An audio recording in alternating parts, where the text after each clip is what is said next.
看到没？这盆沙漠玫瑰还记得吗？你肯定不记得，因为你是新粉。我这个沙漠玫瑰养了老多年了。为啥要说它呢？因为有一个粉丝说，你之前养的那个大老庄的那个沙漠玫瑰还在吗？啊，你现在冬天应该怎么操作？他说冬天一直黑叶子。啊，这是一个铁粉，他都知道我之前养了一个大老庄的沙漠玫瑰，我自己都扔那忘了啊！你不说我都没想到它，因为我都空水了，放到那不管了，一直也没看。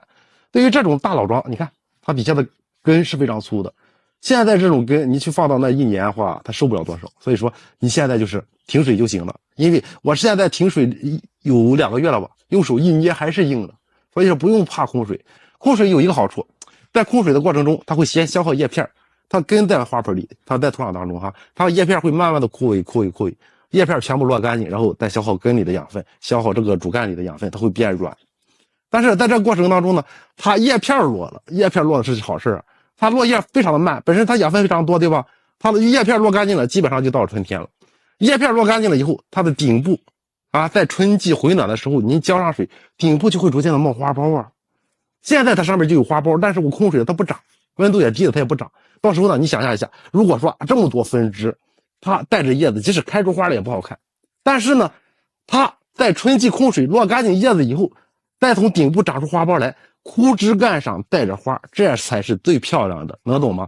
所以说现在啊，你如果养着这种老庄的沙漠玫瑰，我就跟你说一下，停止浇水，但是要预防虫害和病害，定期的喷杀菌剂，比如多菌灵。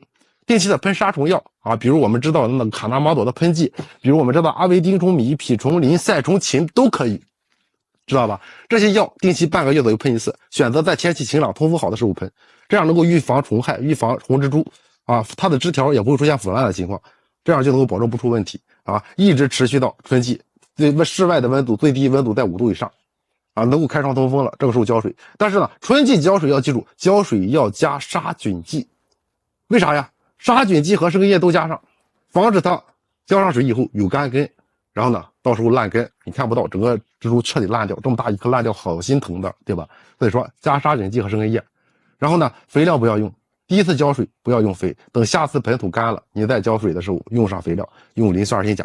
但是呢，不浇肥不代表你第一次不施肥，怎么施肥啊？用磷酸二氢钾兑水。整个蜘蛛去喷一下就行了，它的主干上面是有毛孔的，它能够吸收磷酸二氢钾的成分，所以说它得到中的磷肥，本来的花苞就会慢慢的变大，没有花苞的从顶部就会冒花苞，之后再浇水的时候用上磷肥以后，它就能够一次开苞啊！我懒得去说这些东西，因为教了大家怎么缓苗、怎么养、怎么上盆，我就不再说了。然后呢，今年啊过完年以后，如果开花了，我给大家做视频，到时候看看整期开花是多么的漂亮。啊，想看的话点赞点关注啊，到时候视频才能够推给你啊。